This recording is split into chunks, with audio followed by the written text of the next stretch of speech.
Wobin's mother looked at her son and asked why he suddenly wanted to go as far as Norway. She reminded him that he was still new at their main branch and that the company still needed him there. Wobin explained that his reasons were personal and staying in Korea would only hold him back.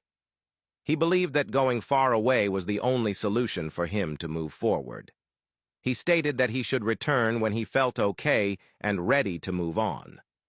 Realizing the true reason behind his decision, she moved closer, took his hand, and assured him that it was okay. She acknowledged that the Minsu situation had deeply hurt him and promised that he would eventually meet someone different. One day, she said, he would laugh at how he once thought he would never move on. Wobin remained silent, looking at her. He then asked if she would agree to his request. She nodded, but only on one condition, that he have dinner with her. She mentioned that the chef was about to serve dinner and it would mean a lot if he joined her. Wobin agreed. His mother smiled and told him she would be waiting in the dining room before walking out. Wobin stood there in silence, knowing that this was the only decision he could make. Moving away for a while was the best way for him to heal and move on without distractions. Meanwhile, Minsu joined Sunjin in bed. Looking at him, she asked if he was okay or still upset about what his mother had done earlier. Sunjin turned to her and expressed that his mother needed to understand boundaries. He felt that, as first-time parents, there were certain things they should be doing themselves. He had always envisioned decorating the baby's nursery with Minsu, choosing the colors and themes together. Instead, his mother had taken over without consulting them. Minsu tried to reason that his mother was just excited, just as they were about becoming parents. Sunjin disagreed, saying the situation was deeper than simple excitement. Concerned, Minsu asked what was really going on. Not wanting to stress her, Sunjin said it was nothing and that he would talk to his mother.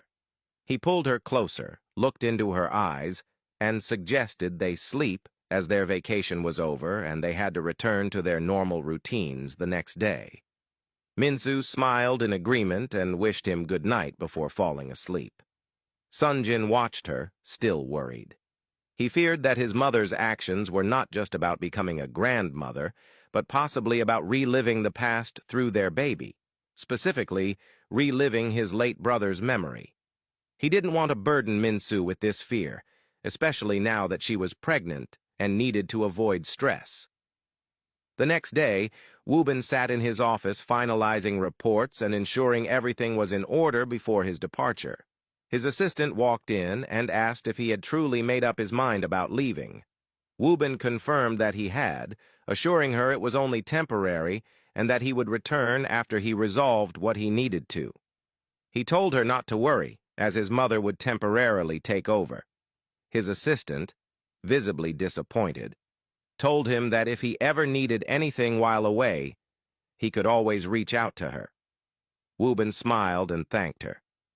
Just then, Yuna entered with a lunchbox. Seeing her, the assistant quickly excused herself.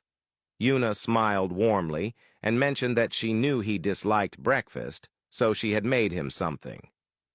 She placed the lunchbox on his desk. Wobin thanked her, stood up, and held her close, saying that seeing her had already made his day better. Yuna smiled and handed him an invitation card. She told him her birthday was the following week, and she wanted him there. As Wobin looked at the card, his expression changed. Noticing this, Yuna asked if he was okay. Wobin hesitated. He wanted to tell her he was leaving, but he feared her reaction. Instead, he brushed it off and said he couldn't wait to attend her birthday. Yuna lit up with excitement and reminded him of the promise he had made, to go public with their relationship when she turned 20. Wobin smiled, pulled her closer, and assured her he hadn't forgotten. They embraced, though Wobin was clearly troubled by the secret he still carried, while Yuna was simply happy to be with him, eagerly anticipating her special day.